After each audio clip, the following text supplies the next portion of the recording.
government can't let a minority of public sector workers, activists, union bosses and failed politicians hold the rest of us to ransom. Yesterday, thousands marched through London in support of the rail strikes, calling for public sector pay rises and, predictably, demanding Tories out. There in the crowd were the usual suspects. First, the ringleaders, the RMT, whose chief earns a whopping £124,000 a year. Nice work if you can get it.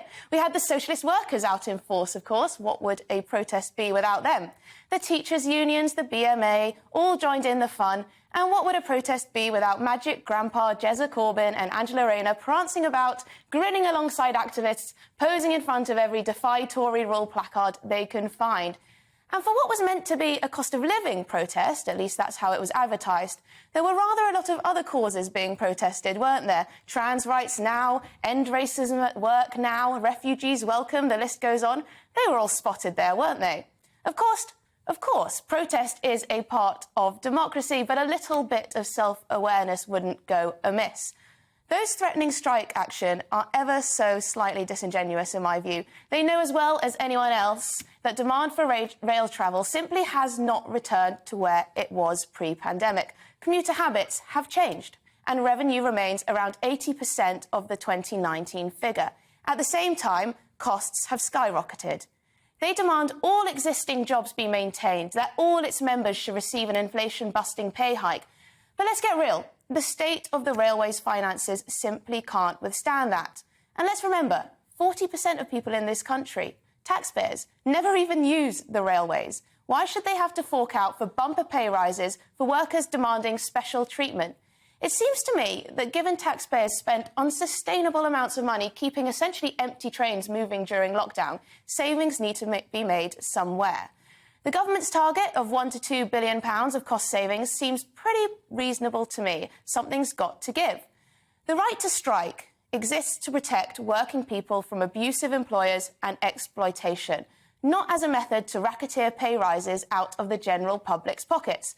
What we're seeing here is one group of workers who think they have the right to stamp their feet, scream and shout, pretend they're more hard done by than anyone else, and demand more money at the expense of the rest of us.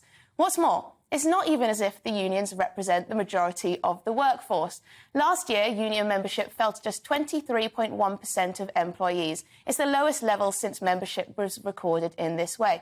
And what bugs me too is many of the most militant protests are likely to be the very same people who rallied against the government when they sought to reopen the economy during the lockdown, during the pandemic. They're the same ones who wanted to keep us locked down longer and harder.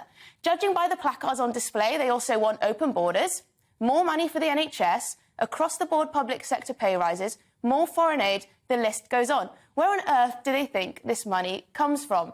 And the irony is that there will be less money to go around, not more, after these protests than before. It's estimated that the national rail strikes on Tuesday, Thursday and Saturday alone will cost this nation £150 million. They demand all existing jobs be maintained, that all its members should receive an inflation-busting pay hike. But let's get real. The state of the railway's finances simply can't withstand that. The right to strike... Sorry, let me just go down here.